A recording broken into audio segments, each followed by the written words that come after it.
thank you all for coming. It's an honor to be here tonight to celebrate the significant achievements that have been accomplished by the group of people that we'll recognize tonight.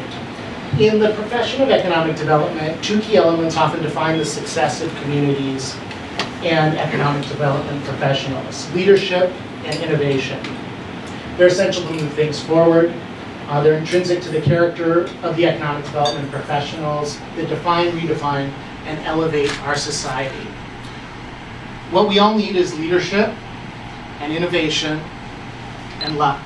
However, we thought it was completely inappropriate to give an award for luck. So there are two types of awards that will be given out tonight: the Economic Development Leadership Award and the Economic Development Innovation Award. The awards were conceived to shine a light on the people and the ideas that make our society better and advance the profession of economic development. The awards specifically focus on the unique definition of leadership and innovation that GIS Planning and FDI Intelligence want to elevate and commemorate tonight. These awards are for the special people who did something that changed the economic development profession, did something courageous that put the person at professional or personal risk, did something that overcame incredible odds, organized people to accomplish something that succeeded that was likely to fail, or is trying to create a trend to change the profession. The awards process involved the consideration of numerous economic developers based on their leadership or innovation accomplishments based on the criteria previously mentioned. The committee of awards judges vetted the candidates, narrowed the list, argued about the merits and weaknesses of the candidates, and then arrived at the esteemed group of award winners you'll see tonight. It's good news that there are so many qualified folks that we couldn't recognize them all, but we will hopefully in the future. And I'd like to recognize our esteemed award judges: Chris Knight of FDI Intelligence, a division of the Financial Times in London; John Sternlicht from King County, Washington; Joy was probably here on her way; Katie McConnell, Loudoun County, Virginia; Kathy Katona of Katona Associates in Chicago; and I was also one of the award judges. So I'd like to introduce Henry Leuvendahl, founder and CEO of WavTech, who's also a senior advisor of FDI Intelligence and the Financial Times.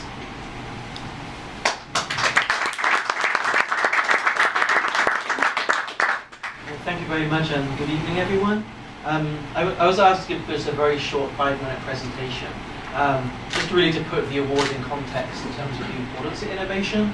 And before I do that, just to explain what WavTech is. So WavTech, it's hard to explain, but I'd probably say that we're the innovation arm of the Financial Times and FDI Intelligence. So most of the products, innovative technology products and data products, which the FT have developed, we have provided, we develop those products for them.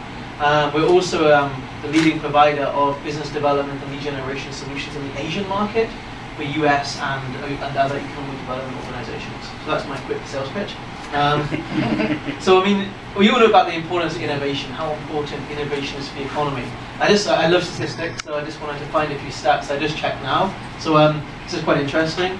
Over half of the economic growth of the US since the end of the Second World War is directly attributable to innovation, which is pretty remarkable. Over half of the whole growth in 50 years. As we know, innovation is critical to the success, the growth, and the competitiveness of companies. The most successful and competitive companies, those which in most cases are the most innovative ones. And I would say that should equally apply to economic development. The most innovative economic development organizations you would expect would be the most successful ones. And I think innovation in economic development has a kind of multiplier impact, because if you're innovative as an economic development organization, many of those innovations which you're implementing are innovations designed to improve the environment for companies themselves to be innovative. So it will therefore make your economy more innovative as well. So I think it's even more important for economic development. And I think in terms of the leadership angle, I mean, for any successful innovation organization, leadership is critical, and you need excellent and strong leadership and even visionary leadership. But I would imagine that in economic development, it's harder than in the private sector, because private sector companies don't have to operate as democratic institutions. They can, one person can make a decision, to create a product or to implement a new idea, and then they make it happen. And economic development doesn't really work like that. Operate in much more political organizations, in democratic environments. There's so many more stakeholders and considerations. So I think the leadership required to achieve innovation is much more challenging than economic development, which is even a greater sign of the success of the award recipients here today.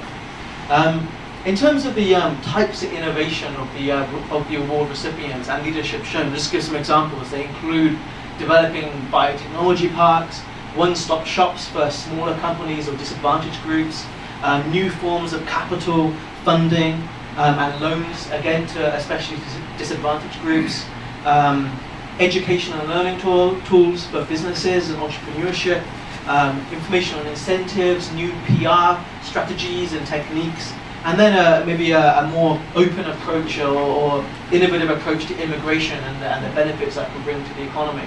So the awards today are for innovative ideas and strong leadership, but also there's a theme around helping the kind of more disadvantaged groups in your societies and communities, which I think is really valuable. Most of the innovation examples, I would say, are more like supply-side innovations, building the infrastructure, the capital, the education and so on needed by companies and businesses to prosper. I think the kind of areas which we're interested in looking forward, and it'd be great to get your ideas after the awards, is on the more demand side. What innovations and leadership can you show as EDOs to improve your sales and marketing activities to enable you to attract more investment? And I think maybe the next wave of innovation or the wave of innovation which is needed, maybe more around how do we improve and optimize our sales and marketing. So I just leave that thought with you, and look forward to discussing that with you afterwards. So thanks very much. I'm going to hand over now, I think, to start the awards.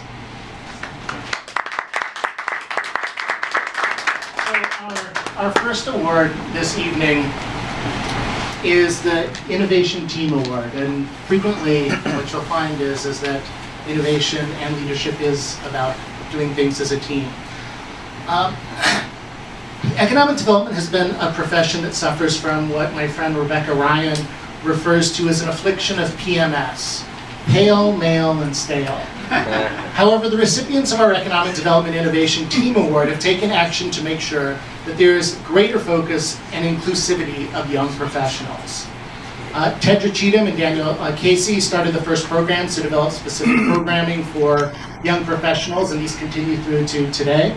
Bill Spruill made young professionals the focus of his term as IEDC chair, and he tapped Cecilia Harry to lead and develop the strategy to implement programs to encourage the participation of young professionals in economic development. Julie Curtin and Andy Levine have elevated the recognition of the achievements of young professionals through DCI's 40 Under 40. Please congratulate this team of advocates for young professionals in economic development. And actually it'll be Cecilia Harry who's accepting on behalf of all of them.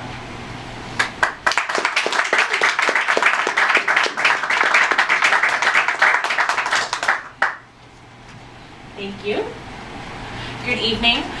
First, I would like to say thank you to GIS Planning and Foreign Direct Investment for putting this event on and creating these awards and recognizing this team this evening. It's been a very fun and fruitful journey to get to this point, and it's only the beginning, and that's really the most exciting part, I think, of what this team has been able to accomplish over the last few years. Tedra and Danielle, they basically put the why in young professional, in the sense of why young professionals are a group to care about and nurture and grow. And so as a student a few years ago at my first IEDC annual conference, because of their work, I had a networking event to go to, and it made it a little bit easier for me to start to network and get into the profession. And then Andy and Julie, they worked to do the 40 Under 40 event and awards, and what that did was give young professionals the platform to say that they know what they're doing, they're up and rising, and they have a lot to contribute to their communities and to this profession. And those 40 Under 40 that were recognized just 2-3 years ago are continuing to contribute into their communities, and it's just fantastic that they were able to have the foresight to see that a program like that would be beneficial to the young professional demographic. And then Bill, of course, with his leadership this year as chair of IEDC has been very important. I was very honored to be asked to serve as the chair of the Student and Young Professional Engagement Task Force.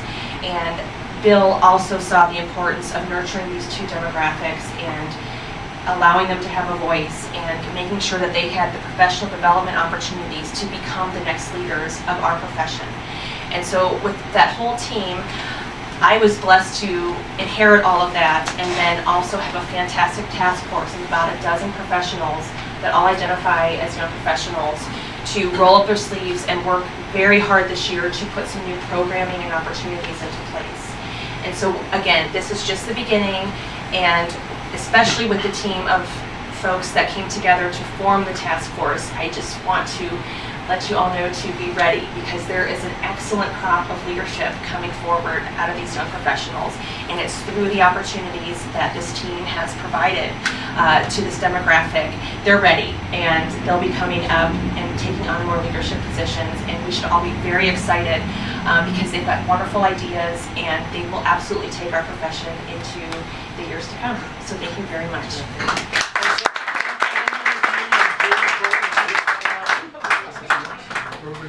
Well done.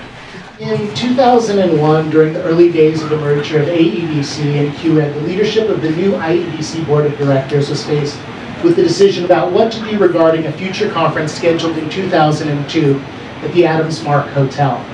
The NAACP had accused the hotel chain of systemic discrimination against African Americans, and there was a boycott against the chain. I think it's best that actually Ed Nelson tell the story of what happened and the leadership required for their decision. However, I can tell you that whenever I think about this incident, it touches me really very, very deeply. And I think about what we stand for as a profession and the commitment to uplifting communities of color. So before we invite all of the members of the team, Ed, could you come up and just share a little bit about what you guys did?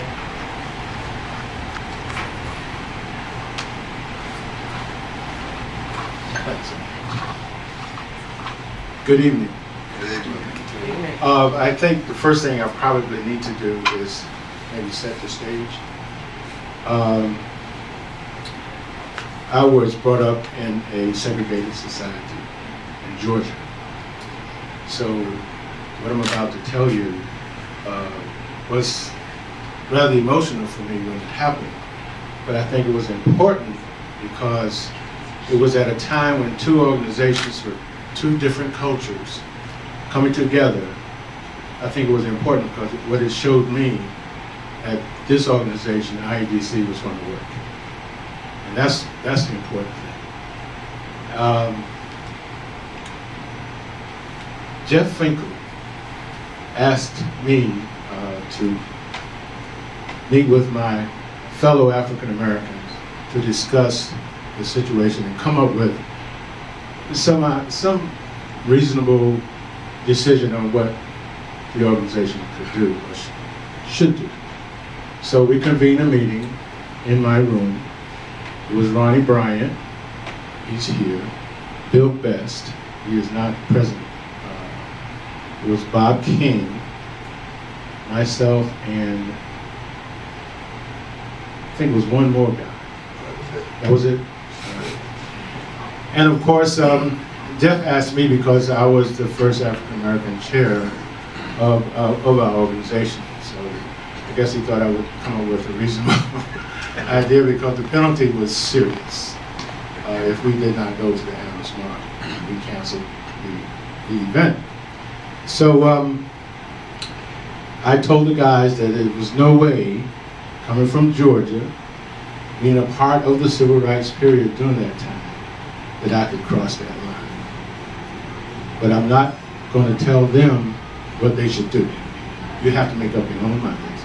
We'll discuss it, come to a consensus, but whatever the consensus will be, I can't cross that line. So we decided to go back downstairs, and each person spoke about what they thought. And we had a consensus that we weren't going to cross the line. And I told Jeff that I would have to contact every African American that I know to not cross the line, because that's just, from my perspective, the right thing to do. But I understood that the penalty was so great. I think it was like $200,000 or something like that. It was substantial, to say the least. So everybody spoke, and this was a defining moment.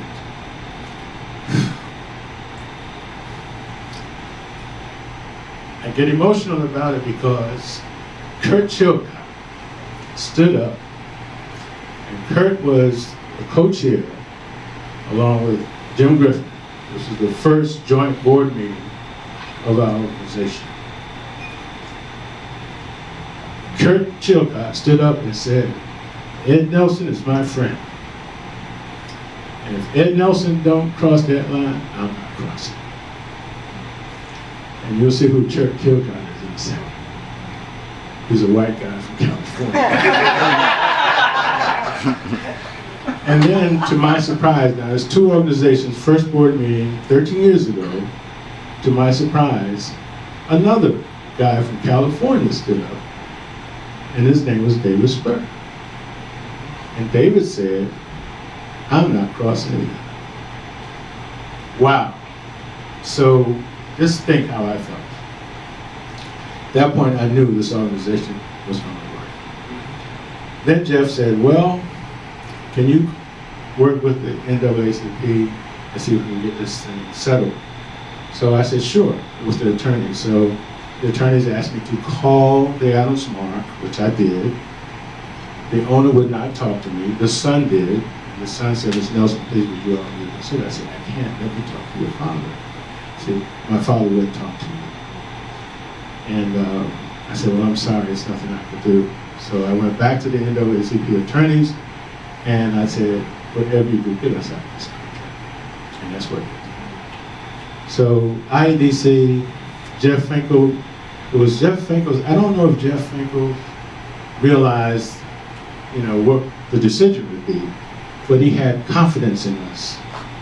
And he has been the right person for IEDC, and he is still the right person for IEDC, because this organization has grown, and we have grown. I know I have grown, personally and professionally. And I love these guys who are going to come up here with me right now, please. So please congratulate this team of leaders for their choice to stand together and to stand up for the rights of others. The award winners are Ed Nelson, Director, USFC EDI, Ronnie Bryant, President and CEO of the Charlotte Regional Partnership, Bill Best, who's not able to join us, Kurt Chilcott, President and CEO of CDC Business Finance, and David Spar, Economic Development Director, County of Monterey.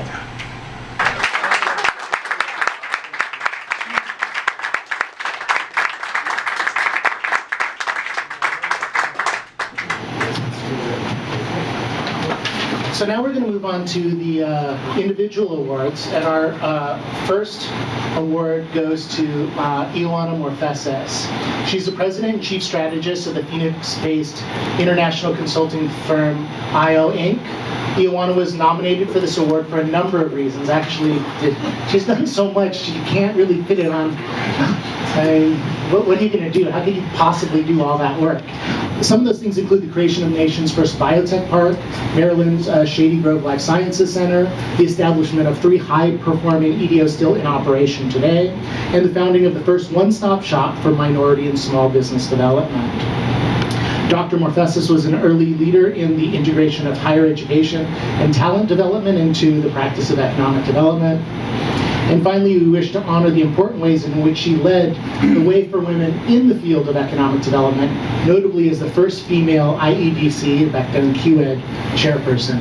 Please help me congratulate Dr. Ioana Morfeses.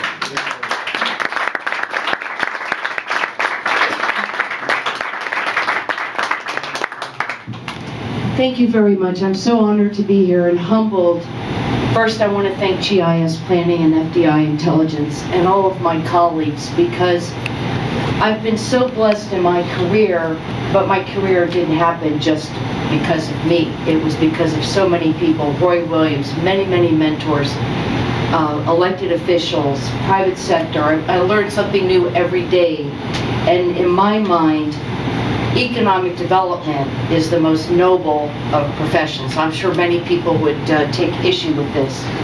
But what we get to do day in and day out is to make a difference in the lives and livelihoods for people, not just today, but for future generations. Gandhi said, you have to be the change that you want to see in the world. And in my mind, and I know that everyone who practices economic development is motivated and inspired by the fact that we get to serve others, number one, and number two, in our own little way, we get to make the world a much better place, not just for ourselves and our families and our friends, but for countless people that we don't even know about. So I want to thank you again for all of your support and for this great, humbling honor.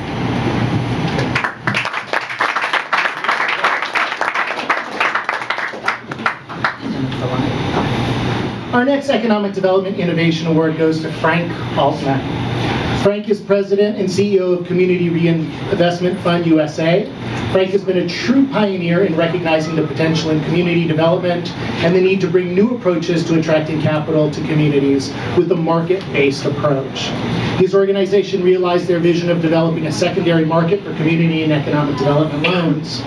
As a founding member and the first president of the board of directors of the New Market Tax Credit Coalition, he helped design the creation of a federal tax credit to encourage private investment in low-income communities.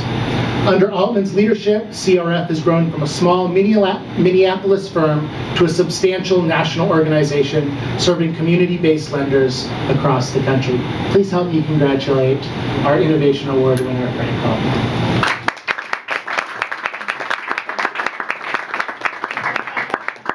That's the only hand I'll shake in Dallas. Well, first of all, thank you to the host, GIS Planning and FDI Intelligence. What an honor. I was so surprised to get the email announcing that I'd been selected. I didn't even know I was running, so that's a big deal. Thanks to everybody in the room as well, because we're all in the same boat. We're trying to do the same things. Somebody told me once when I was getting started that with CRF 26 years ago, that success has many parents and failure is an orphan. And I'm happy to say that CRF has many parents. This is not something that I did on my own by any means. There are many people, including several in this room, and who's already left. I'm going to call out Kurt Chilcott, who has been a big player with us over the years as one of our major community partners. Our goal over the last 26 years has been to bring capital to communities and opportunities to people.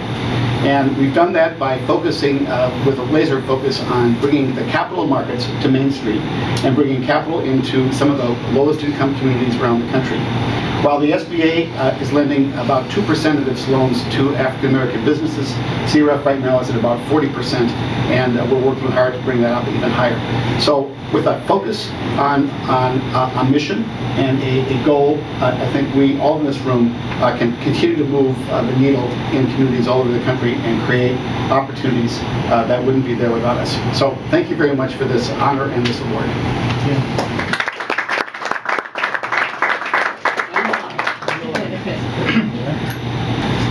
Our next winner is a practitioner who has dedicated himself to economic development significantly beyond his job description. Maury Foreman, Dr. Foreman, is a senior manager for rural initiatives, innovations, and entrepreneurship with the Washington State Department of Commerce. He's also the director of professional development, serving 4 Northwest states and British Columbia, where over 2,000 practitioners have graduated from his IEDC basic course. Maury is a top ED educator and mentor and has authored, wait for this, 14 books and numerous educational publications on various issues related to economic development, and has also designed creative game show learning tools including Economic Development Jeopardy, Economic Development Feud, and 2 board games for the profession. Everyone please help me congratulate award winner, Dr. Maury Foreman.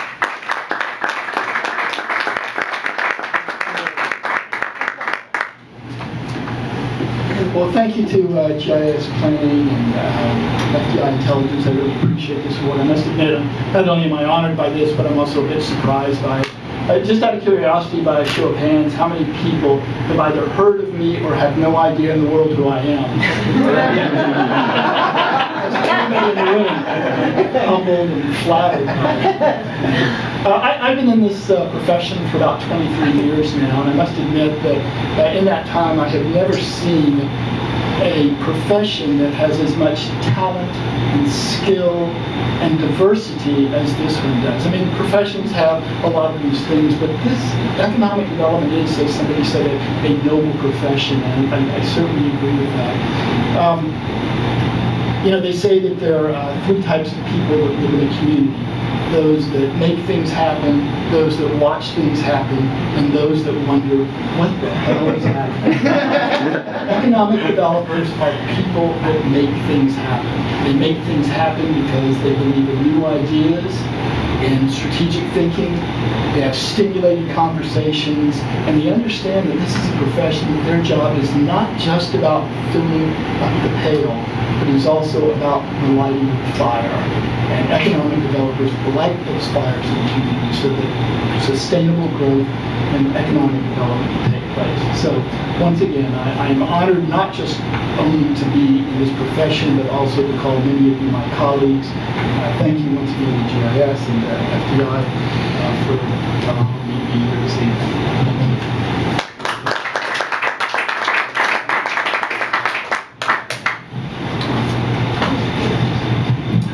Greg Leroy, winner of an Economic Development Leadership Award, is recognized as a committed leader in the educating and informing decision makers and communities on the truth of incentives based on in-depth research, case studies, and white papers.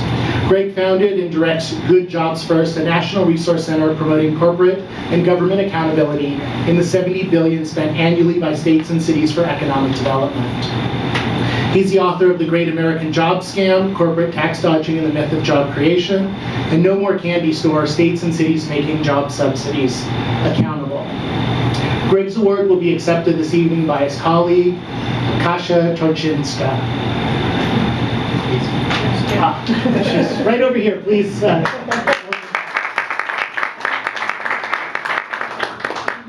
Good evening, everybody.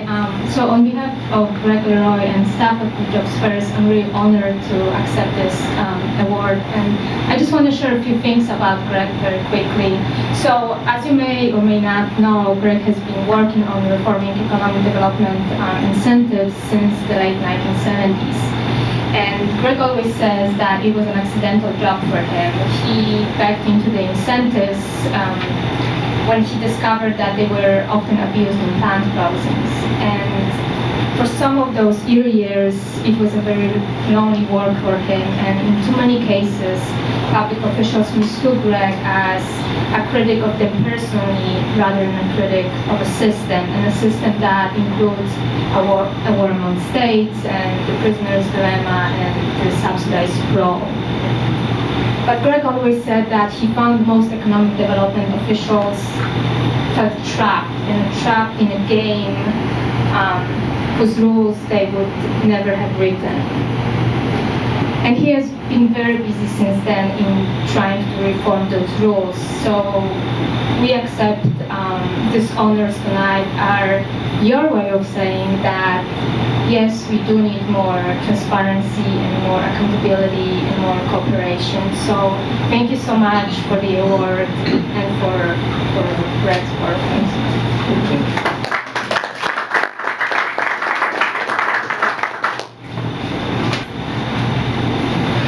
Ted Levine, recipient of an Economic Development Innovation Award, literally invented the concept of public relations for communities as the first CEO of Development Counselors International. Many of the place marketing, PR concepts of today have their roots with him. With his vision, DCI's unique marketing of places for the purpose of economic development and tourism have set the standard in our field. Ted has worked with over 500 countries, states, cities, and counties, including 47 of the 50 U.S. states. The firm currently has about 50 place clients and an approximately equal number of employees in its New York City headquarters, as well as branches in Denver, Los Angeles, and Toronto. Ted has also served as a consultant to the United Nations on economic development and tourism. Ted's award this evening will be accepted by his son and current president and chief creative officer of DCI, Andy Levine. First, Natalia, thank you very much for the award on behalf of my father. When I talked to my dad in advance of coming out here, I said, I'm going to accept this award on behalf. What do you want me to tell these people? And he said, let them know I'm still alive. So he's still alive. He's 87 years old, rides his bike pretty much every day. He teaches, he writes, he does all sorts of neat stuff. He's just a man of great, great energy. So I could see by a show of hands, how many in this room have been in the economic development space for 25 years or more? 35 years or more. Boy's hand is still up, right? You're that old? Okay. My father was in it for 50 years. He ran DCI for 50 years. And it was so hard to get him to leave. But at one point we were talking about just working, and he said that in the 50 years he'd been working at DCI, there were only 4 days he didn't look forward to coming to work. Imagine that. You know, if we worked 250 days a year, worked for 50 years, only 4 days you didn't want to come to work. I mean, he loved working at DCI. He loved the economic development profession, and it's a great honor to accept this on his behalf. Thank you again to GIS. Thank you again to FDI, and thank you all for showing up tonight. And I'm delighted to be part of this. Thank you. And now I'll step on the line.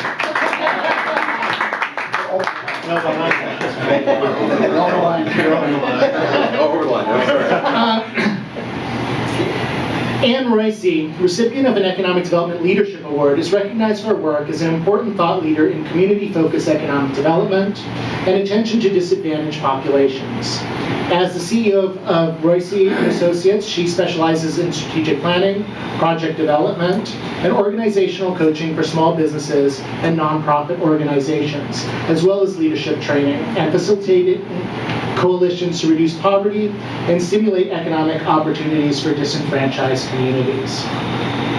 Ann also served in senior management positions with municipal governments, where she was responsible for community revitalization and economic development initiatives, including Director of Economic Development for the City of Savannah and Interim Director of the Savannah Development and Renewal Authority. If you would please help me welcome and recognize award winner Ann Royce.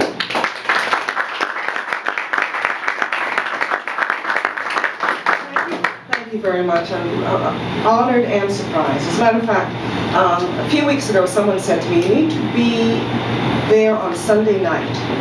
That's all they would say. And you need to be there at the IDC on Sunday night. You know, and I thought, well, it's a reception. I thought about it, I couldn't figure out why, and then finally I thought, I know.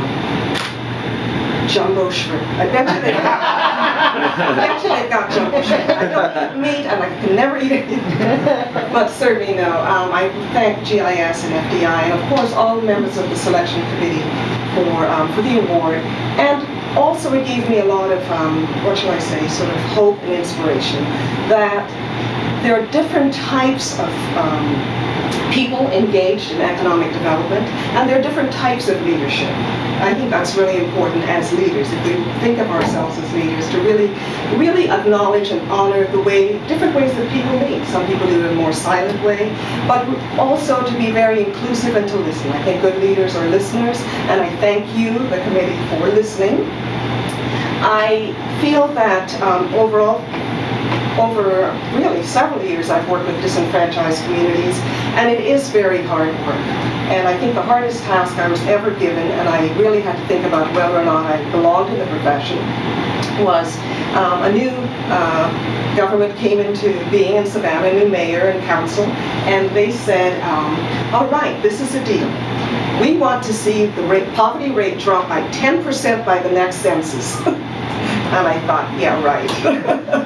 and you know, it was these types of things that communities want to see, if you really think about it, it isn't just the stadiums and the kind of sort of sexy development. They really want to see a change in their lives. And I say that we have to do, in order to do this work, we have to really reflect the needs of everyone in the community. It really is holistic. One of the things I get often comments because I teach the IDC strategic planning course, is that she is talking about social work. Well, economic development really is everything.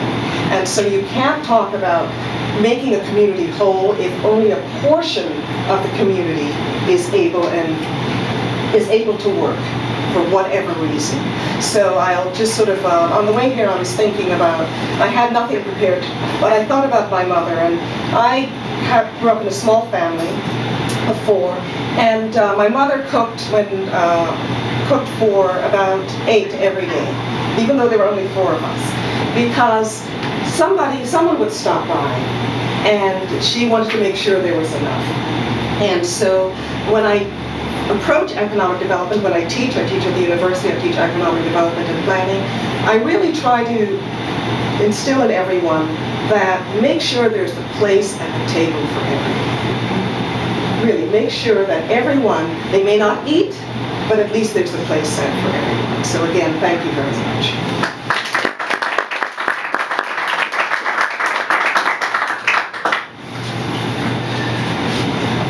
You will find the name of our next Economic Development Leadership Award winner printed on the money in your wallet. Rosie Rios is Treasurer of the United States, a local economic development professional who has distinguished herself in one of the top spots in the U.S. government. She has direct oversight over the U.S. Mint, the Bureau of Engraving and Printing, and Fort Knox, and is a key liaison with the Federal Reserve. In addition, the Treasurer serves as a senior advisor to the Secretary in the areas of community development and public engagement. She is especially passionate about supporting women in finance and issues of Main Street in the economic recovery. Prior to her confirmation as Treasurer, Rios worked at McFarland Partners, where she was Managing Director of Investments. Working with McFarland Partners Development and Global Capital Partners, Rios played a central role in facilitating equity transactions for larger mixed-use development projects in major urban areas. I actually know Rosie from back in her days in California. She called me at my work when I was doing local economic development, and she said, "Anatalio, I've been watching what you've been doing, and I'd like you to come work for me." And it was a difficult moment because I had already made the decision that I was going to go be an entrepreneur. So I turned her down. She seems to have done all right without me. She's not able to be here. Last, but certainly not least, we'd like to honor Roy Williams with an Economic Development Leadership Award. Roy has been president and CEO of the Greater Oklahoma City Chamber since 2004. Roy has also held numerous executive leadership positions in the Chamber of Commerce and Economic Development organizations in Texas, Arizona, Ohio, and Oklahoma. Additionally, Roy was a partner, co-founder, and president of the Economic Development Group, Inc., an international economic development consulting firm with offices in Ohio and Arizona.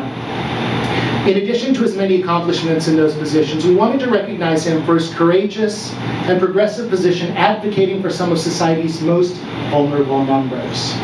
Roy took the unpopular position that the state of Oklahoma policy of deporting undocumented workers was unconstitutional and bad for economic development. He and his organization received death threats for their position. They fought the legislation in court and won, overturning state law. I try not to put too many people up on a pedestal. I try not to have too many heroes, but please welcome one of my heroes, Roy Williams.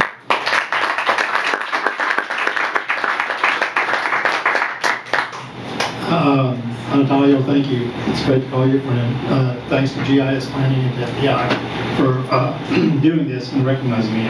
Like all of you, I was surprised. Like Ed said, though, let me kind of set the stage. Why did we do this? Oklahoma City is a metro larger than 1 million. And if you look at all the metros in the U.S., for over 4 years, we had the lowest unemployment rate of all metros, with the exception of maybe 1 or 2 months. So talent has always been a big issue to our area. And the ability to not only retain talent, but to attract talent is critical. So when our legislature came up with this idea about a Arizona Plus legislative agenda as it relates to immigration, we took a little issue with that. And so we led the effort to garner some support statewide and then engage the U.S. Chamber of Commerce Litigation Center to file a lawsuit in the Federal District Court in Denver to try to overturn this specific legislation. We were successful. We got the courts to overturn it. And I think what really kind of sent the message to me that made me be able to sleep at night, because there were nights we couldn't, when we had death threats. We actually had armed policemen in our office because of death threats to me and my staff over this issue. We sued the governor, the lieutenant governor, the speaker, the president of the Senate, among a number of other people who had their fingerprints on this legislation. But as I said, what was a culminating moment to me was when the governor called me and said, "Roy, thank you for doing this. Thanks for suing me." Because this was bad legislation, but politically I had to sign the bill. And I said, okay. I'm glad we didn't have that philosophy. So we won the case, and we got all that stuff declared unconstitutional. So the message and the moral I would leave you with is, when all else fails, sue the bastards.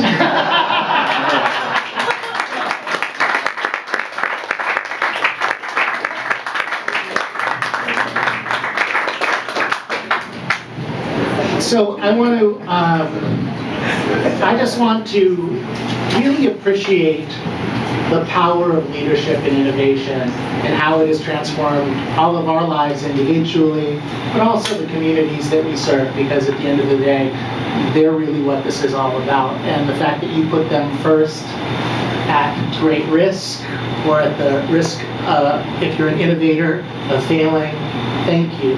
Thank you for putting yourself out there. I'd like to also thank all of you for joining us to recognize and celebrate the innovations and leadership in this field of economic development. And as soon as it is poured, I would like to ask you to join me in a toast. So I think we'll have that passed right now. Sorry for the brief pause. Does anybody not have a glass? I'll be calling you. All right. Seeing there's none, a toast to some of the finest people that I know, and some really amazing folks doing great things for our profession. Cheers. Cheers. Cheers. Thank you very much so much. I think we owe GIS and FDI a round of applause.